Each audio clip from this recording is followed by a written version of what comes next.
बिस्मिल्लाहिर्रहमानिर्रहीम, अस्सलाम वालेकुम। मैं हूं करामत मुगल और मेरे साथ हैं ईसा नकवी। नकवी साहब, सुप्रीम कोर्ट के फैसले ने नया तलातुम पैदा कर दिया है।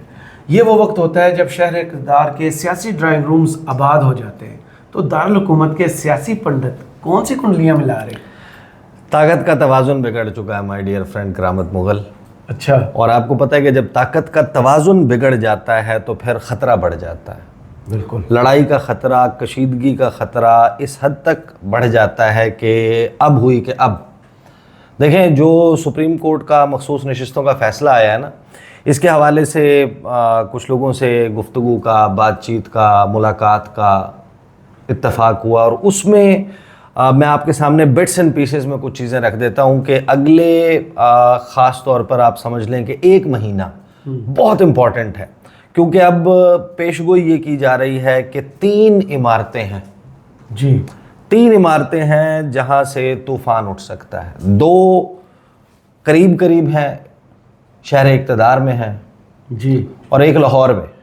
अच्छा। आप रावलपिंडी जा रहे थे? नहीं। 2 हैं इस्लामाबाद में, आसपास हैं जी, और एक लाहौर में, और यहाँ से एक तूफ़ान जो है वो उठ सकता है। आपको पता है कि जब पाकिस्तान एटमी कुव्वत बना था उसके बाद से ऑनवर्ड्स जो है वो बार बार ये कहा जाता है कि हमारे पास जो है वो अब कम से कम ऐसी जोहरी दिफाई कुव्वत मौजूद है, क्रेडिबल न्यूक्लियर डेटरेंस, जी, मिनिमम क्रेडिबल न्यूक्लियर डेटरेंस, कि जिसकी वजह से इंडिया हमारे ऊपर हमला करने से पहले 1000 बार सोचेगा।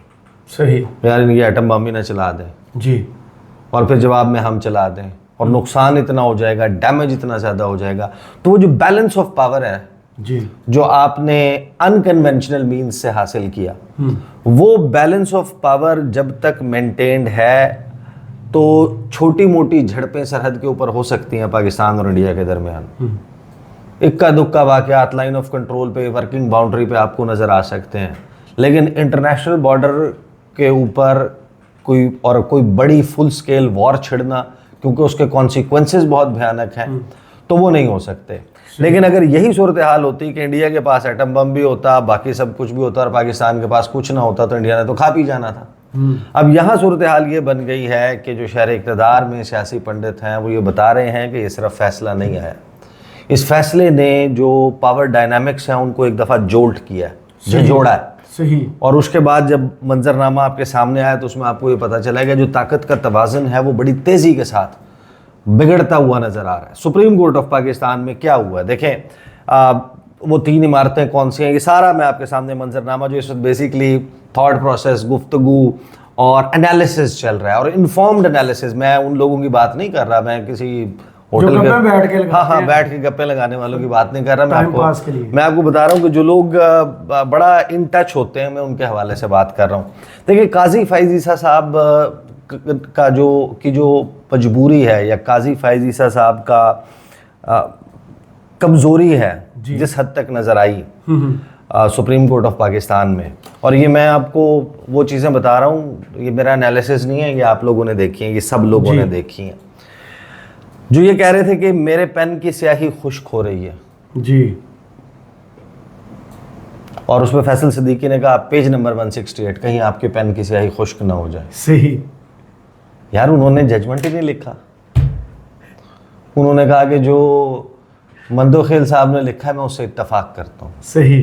यानी सिर्फ दस्तखत, आपके पेन की स्याही खुश्क हो गई जी। आपने 3 रुकनी बेंच अनाउंस किया, कॉज लिस्ट में डाला कि ये फैसला सुनाएगा जी, वो उठकर 12 बजे कैसे चला गया? कुछ बैकग्राउंड में कुछ हुआ ना। बिल्कुल। और कहा कि 13 के 13 जजेस बैठकर फैसला सुनाएंगे, कुछ तो चल रहा था ना। इसका मतलब यह है कि जो सुप्रीम कोर्ट में इस वक्त बैलेंस ऑफ पावर है वो तब्दील हो गया, और अगर balance of power in favour of PTI, देखें with all their might in public, अवाम की भरपूर ताकत के बावजूद पाकिस्तान तहरीक इंसाफ ना तो पंजाब में हुकूमत बना सकी, ना मरकज़ में हुकूमत बना सकी, ना बल्ले के निशान पर बतौर एक सियासी जमात इलेक्शन लड़ सकी, ना उसको लेवल प्लेइंग फील्ड मिल सकी, ना उसकी इवन जलसे जुलूस करने की इजाज़त कुछ भी नहीं कर सकी। जी। नतीजा क्या है कि 3 MPO के तहत फलां के तहत वो लोग जो हैं वो इनकार्सरेटेड हैं, वो सारा सूरत हाल चल रही है। एक मुकदमे से निकलते हैं इमरान खान के, वो देखे ना, जिस दिन फैसला आना होता है इद्दत केस का, उस दिन जज के ऊपर एतराज़ हो जाता है, महफूज फैसले के ऊपर और जज मान भी जाता है, जज तब्दील हो जाता है। ये सारी जो सूरत हाल है ये आपको बताती है कि जो बैलेंस था वो इस तरह था कि कोर्ट्स, काजी फाइज ईसा और वो सारे गवर्नमेंट का ओपिनियन जो है उसको टो करते हुए नजर आ रहे थे फॉर राइट और रॉन्ग रीजंस। सही। और दूसरी तरफ इस तमाम के बावजूद और अपनी अदलिया में हल्की फुल्की सपोर्ट और अदरवाइज इदारा जाती सपोर्ट के बावजूद तहरीक इंसाफ के हाथ पांव बंधे हुए थे और फिर अंदर की लड़ाइयाँ और ये सारी सूरत हाल। लेकिन जो काजी फाइज ईसा साहब ने इस फैसले में तहरीक इंसाफ को पार्लिमानी जमात भी तस्लीम कर लिया है। काजी फाइज ईसा ने फैसला खुद नहीं सुनाया। सोचें कितना मुश्किल होगा कि उन्होंने मंसूर अली शाह को कहा कि आप सुना दें, आप सुना दें, अक्सरियती फैसला ये सुनाए, मेरी इतनी ही हार काफ़ी है। फिर उसके बाद उन्होंने सुनवाए फैसले, फिर सुना भी बैठ के, और फिर मंदो खेल साहब का फैसला उन्होंने खुद पढ़कर सुनाया। भाई उन्होंने लिखा था, बाकी सब से जिन्होंने लिखा था उनसे सुनवा रहे थे, तो आखिरी फैसला भी आप सुना देते जी। और फिर मुझे तो माजरत के साथ ज़्यादातर जो बाकी रिपोर्टर्स भी हैं उनकी भी अंडरस्टैंडिंग यही थी कि काजी साहब जो है उनकी, और जब आप अटेम्प्ट कर रहे होते हैं, कोशिश कर रहे होते हैं ना, प्रिटेंड कि मैं, उसमें एक कोशिश का आंसर शामिल था जी, मुतमईन नज़र आने की कोशिश, पुरएतमाद नज़र आने की कोशिश, ये तमाम कोशिशें बेसिकली आया थी। सही।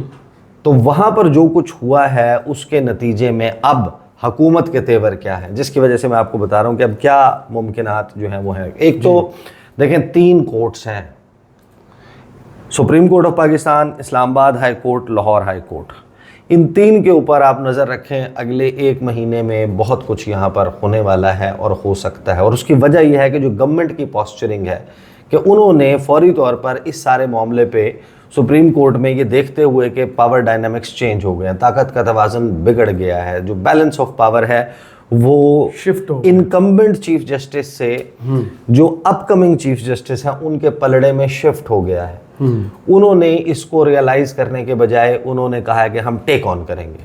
सही। अब जब आप टेक ऑन करने की, हेड ऑन कोलिजन की, कि टक्कर मारेंगे, इसकी कोशिश करते हैं आप 400, 600, 800, 1000 बंदे के साथ 3, 4, 6, 8, 10 मुकामात के ऊपर एहतजाज कराते हैं, जलाओ, यानी कि टायर शायर जलने लग जाते हैं, सड़क जो है वो बंद हो जाती है कि सुप्रीम कोर्ट के फैसले के खिलाफ को अवामी गमो गुस्सा है, आउटबर्स्ट आ गया है या इस किस्म की कोई चीज़ हो गई है। फिर आप कहते हैं कि हम रिव्यू में जाएंगे, लेकिन देखें सबसे बड़ा जो फोरम है वो पार्लिमान है और हम ये करेंगे, और फिर एक कैंपेन जो है वो सोशल मीडिया पे किक स्टार्ट होती हुई नज़र आती है। और उस फैसले को जो मेजॉरिटी वर्डिक्ट है 8 जजेस का, जिसमें सीनियर पियोन जज शामिल हैं, आप उसके ऊपर जो कैंपेन मुझे लग रहा है और बहुत सारे लोग जो हैं वो अब एनविजिज कर रहे हैं कि जस्टिस अतर मिनल्ला के हवाले से, दीगर जज जिन्होंने ये फ़ैसला दिया है उनके हवाले से एक री इनविगोरेटेड किस्म की कैंपेन नज़र आ सकती है, जिसका मतलब यह है कि अब आप कोलिजन करने जा रहे हैं। अब क्या होगा, अब क्या होगा, जिसके ऊपर ये सारी पेशगोई की जा रही है, जिस चीज़ को वॉच करना भी बहुत ज़रूरी है। और ये आपको देखें 2-3 बातें। एक तो इस केस के ही दौरान जाहिर है कि जब आप इन जजेस के ऊपर अटैक करेंगे या आप इन जजेस के हवाले से जो आप कर रहे हैं, मैं वो पहले सुनवा चुका हूँ अता तारड़ का बयान जी, और गुज़श्ता वीडियो में राना सनाउल्लाह का बयान भी सुना चुका हूँ। वो जो गुफ्तगू कर रहे हैं, जब आप ये सब कुछ करेंगे तो आपको क्या याद नहीं है कि अतर मिनल्ला ने कहा था कि इस वक्त भी सुप्रीम कोर्ट ऑफ पाकिस्तान के सामने जो सबसे अहम मुकदमा है जिसको सुना जाना चाहिए, मेरे ख्याल में वो 8 फरवरी के इंतखाबात में लेवल प्लेइंग फील्ड होने या ना होने का और मुबैना जो धांधली के इल्ज़ामात हैं वो मुकदमा है, ये कहा था अतर मिनल्ला ने। तो अब जो प्रैक्टिस एंड प्रोसीजर एक्ट के बाद जो कमेटी है, 3 रुकनी कमेटी जिसने बेंचेस की फॉर्मेशन करनी है और मुकदमात जो हैं उनको कॉज लिस्ट में डालना है और बेंच बनाने हैं और उनकी हेयरिंग जो है वो समाअत उसका आगाज़ करना है, उसमें कौन से 3 जज हैं? जस्टिस काजी फाइज ईसा, जस्टिस मंसूर, जस्टिस मुनीब और जस्टिस मंसूर और जस्टिस मुनीब कौन है, जी जिन्होंने ये मेजॉरिटी जजमेंट दिया है। जी। इसका मतलब यह है कि सुप्रीम कोर्ट ऑफ पाकिस्तान आपके हवाले से ये जो मुकदमात हैं तहरीक इंसाफ की पिटिशंस, उनको अब देखें, अगर उस तरफ से ये अटैक वाला और ये सारी पॉस्चरिंग इसी तरीके से रहती है और आप सरेंडर नहीं करते बिफोर दी एपेक्स कोर्ट और आप इन जजेस को टेक ऑन करते हैं, तो फिर वाज़े तौर पे अब प्रेडिक्शंस यही चल रही हैं। और जिस भी बंदे से आप पूछें जो इन्फॉर्म्ड लोग हैं, वो कहते हैं ऐसी सिचुएशन में क्या होगा, ऐसी सिचुएशन में ये होगा कि वो 8 फरवरी के ऊपर केस शुरू हो जाएगा और कमीशंस बनेंगे, और सच जो सामने आ मुतालबे आ रहे हैं वो सारा कुछ शुरू हो जाएगा। जब वो शुरू होगा तो उस मामला यहाँ पे रुकना नहीं है। देखें, आप एहतजाज करवा रहे हैं, ये अगरचे बात में पहले कर चुका हूँ, बट जो हर बंदे ने वो वीडियो नहीं देखी होगी। देखें, आप 400 बंदों से 600, 800, 1000, 4000 बंदे से एहतजाज करवा लेंगे। पाकिस्तान तहरीक इंसाफ के ऊपर एहतजाज पर पाबंदी है जी। दफ़ा 144 है, डीसी ने, कमिश्नर ने, फ़लाँ ने NOC मुअत्तल कर दिया, फ़लाँ ने जो है वो इजाज़त नहीं दी, ये प्रॉब्लम हो गया, ट्विटर जो है वो बंद कर देंगे, इंटरनेट बंद कर देंगे, या दफ़ा 144 है फिर 3 MPO के तहत उठा लेंगे। इस सारे के ऊपर जो सबसे अल्टीमेट डिसीजन है वो किसका है? सुप्रीम कोर्ट ऑफ पाकिस्तान का है। तो जो फ्यूचर चीफ जस्टिस हैं, when he becomes the chief justice, या फिर अभी जिस कमेटी के में वो मेजॉरिटी में नज़र आते हैं, क्योंकि justice Munib Akhtar will go with him, अगर एक प्लान्ड किस्म का अटैक इन तमाम जजेस पे हो रहा है, तो फिर वो ये साथ तमाम कदगने हटा सकते हैं। तहरीक इंसाफ आप 4000 का करेंगे, उधर 40000 का होगा, उधर 4 लाख का होगा एहतजाज, वो तो फिर सूरत हाल एहतजाज वर्सेस एहतजाज ये हो जाएगी। दूसरा मामला क्या सिर्फ सुप्रीम कोर्ट ऑफ पाकिस्तान का, अब आप सोचें कि जो इस्लामाबाद हाई कोर्ट है उसके तेवर क्या होंगे, वो पहले ही बहुत ही, और उनके पास कौन कौन से मुकदमात हैं। जस्टिस तारिक महमूद जहांगीरी के हवाले से जो रेफरेंस और जो सारी कैंपेन चल रही है, क्या ये अब उस तरीके से चल पाएगी? नहीं।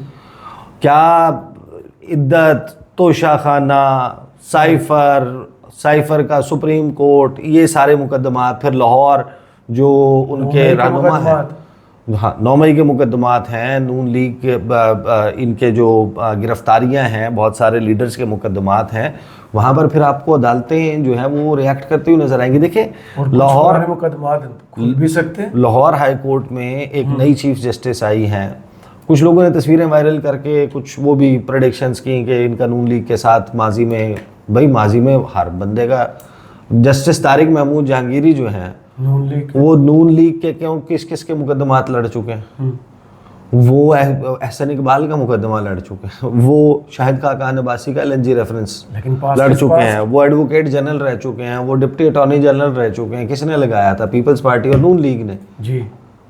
तो ये तो होता है ट्रैक रिकॉर्ड। क्या आप अपने अदालत में मौजूद मेजॉरिटी जजेस जो हैं उनके खिलाफ जा सकते हैं? नहीं। तो जब आप नहीं जा सकते तो आप ये प्रोडिक्ट ना करें। लाहौर हाई कोर्ट में जो जजेस हैं, जब जस्टिस शहजाद मलिक वहाँ पे, तो अब देखिए सुप्रीम कोर्ट में भी एक तो आपके पास 8 आ गए, इतनी जल्दी से पीछे नहीं हटेगी। अब आप इनको 8 भी ना कंसिडर करें ना, जिन्होंने ये फैसला दिया है। जस्टिस शहजाद मलिक जो आए हैं सुप्रीम कोर्ट में एलिवेट होकर, अकील अब्बासी ने भी अपना रंग दिखाया था ट्रिब्यूनल वाले केस में, जो उन्होंने इलेक्शन कमीशन के वकील को कहा कि आप ये ट्रिब्यूनल के लिए इस तरह का खत मुझे लिखते फिर देखते हैं। तो वहाँ पर और वहाँ पर जो कुछ हुआ था, तो लाहौर हाई कोर्ट में एक अलहदा से महाज, तो देखिए सबमिट करना चाहिए कभी कभी जी।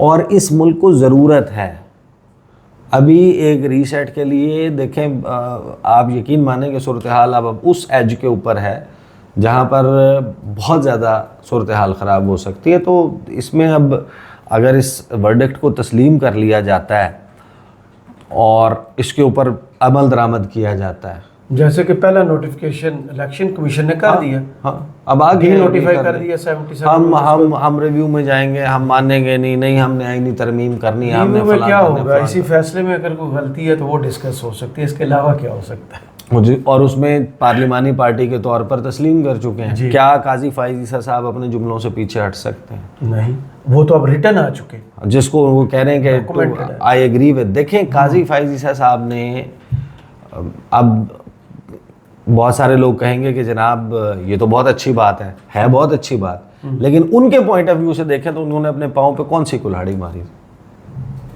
बल्ले वाली नहीं, फिर लाइव चलाने वाली। हाँ, ये जो लाइव स्ट्रीमिंग है ना, अब जजेस का नाम नहीं किसी ने सुना होता था भाई। अब तो चीफ जस्टिस के अलावा आप आज से 10 साल पहले जो लोग उस वक्त न्यूज़ और उसको सुनते थे, क्या उनको सुप्रीम कोर्ट ऑफ पाकिस्तान के तमाम जजेस के नाम याद थे? बिल्कुल नहीं। क्या उनको फिंगर टिप्स पे था कौन सा जज क्या मुकदमा?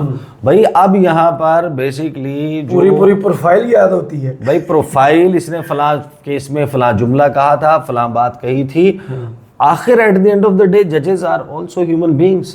सोशल मीडिया के ऊपर आपकी बल्ले बल्ले हो रही है, ये हीरो हैं, इनको सल्यूट मारो, इनको फलां करो, वो चल रहा है, तो आपको और शय मिलती है। आप कहते हैं यार देखें, पब्लिक अवामी रद्द अमल की बड़ा मैटर करता है और फिजा बनती है उससे। अब वो काजी फैजी साहब ने एक मॉरल सपोर्ट फैसला तो अच्छा किया। मुझे तो बहुत, यानी कि I agree with one of the decisions that he has taken, जिसको मैं पर्सनली बहुत लाइक करता हूँ, ये कि उन्होंने कहा कि लाइव स्ट्रीमिंग होगी जी। लेकिन उस लाइव स्ट्रीमिंग के होने से क्या हुआ? अब वो छुपा हुआ नहीं है, छपा हुआ है। हाँ, हर चीज ऑन द रिकॉर्ड मौजूद है। हर मुकदमे में जो पब्लिक इंपॉर्टेंस का न सिर्फ बोला हुआ बल्कि एक एक एक्सप्रेशन अब लोगों को याद है। तो अब लोग उसकी एडिटिंग करते हैं, वो निकालते हैं। काजी फायजीसा साहब जो हैं वो ऐसे हाथ रखा हुआ है, हाथ कैसे रखा, या कैसे वो हो गए, फलां बंदा हंस रहा था, फलां ने सवाल करने के बाद ऐसे करके देखा, फलां जज की तरह का बड़ा मशहूर हुआ था, फलां ने फलां को जो है वो इशारा किया, फलां जब गुफ्तगू कर रहा था वो वकील कह रहा था तो आगे से ये बात हो रही थी। जब फैसला सुनाया गया तो बैरिस्टर गौहर ने ऐसे छत की तरफ क्या, यानी कि आसमान की तरफ देखा, ये सब कुछ किया। तो ये तो चीज़ें अब उस पे आ गई हैं जहाँ पर वो लाइव की वजह से अब लोगों को नाम याद है। पहले तो आपको पता ही नहीं होता था। तो आवाजें भी याद हैं, देखे बगैर बता सकते हैं, शायद साहब बोल रहे हैं, हाँ कि फलां जज बोल रहे हैं, कोई भी बोल रहा है। हाँ, तो ये सूरत हाल है। तो अब ये जो 3 इमारतें हैं यहाँ पर अगले 1 महीने में लगता यही है कि जिस तरीके से हुकूमत एक्ट कर रही है उस पर यही लगता है कि अब ये मामला, क्योंकि बैलेंस ऑफ पावर, अगर सुप्रीम कोर्ट पाकिस्तान की सबसे बड़ी अदालत and subsequently Islamabad high court already आपको पता है कि उसके मिजाज किस किस्म के हुए हैं, और फिर Lahore high court, if they follow the suit that means के सूरत हाल ये होगी कि बैलेंस ऑफ पावर बड़े बैडली डिस्टर्ब होगा। अवामी ताकत ऑलरेडी पाकिस्तान तहरीक इंसाफ के पास है। चारों हाई कोर्ट से जो रिस्पांस आया था, उसी से आइडिया हो जाना चाहिए कि अब अदलिया किस तरफ देख रही है। हाँ, वो सारे की अदलिया उसके ऊपर खड़ी हो गई है। तो यहाँ पर अवामी ताकत ऑलरेडी थी, और अगर यहाँ से backed by decisions from the apex courts जी, आला अदालतों की तरफ से जो फैसले हैं वो उनको बैक करने लग जाएंगे, तो फिर उसका मतलब ये है कि बैलेंस ऑफ पावर एक दूसरी तरफ शिफ्ट हो गया। तो फिर अब उस बैलेंस ऑफ पावर को ख़त्म करने के लिए, दोबारा ऑर्ड्स चेंज करने के लिए एक टाइम बहुत कम है, एक वो लगाया जाएगा, और फिर उसमें आपको पता है कि नए तलातुम, नए भूचाल का कभी इम्कान मौजूद है। ये है बेसिकली जिस्ट उस टॉक का जो शहर इक़्तिदार के इस वक्त इन्फॉर्म्ड सर्कल्स में हो रही है। सही, बहुत शुक्रिया ईसा नकवी आपके तज़िये का। कमेंट्स बॉक्स में ज़रूर बताइएगा ये वीडियो आपको कैसी लगी। इजाज़त दीजिए, अल्लाह हाफ़िज़।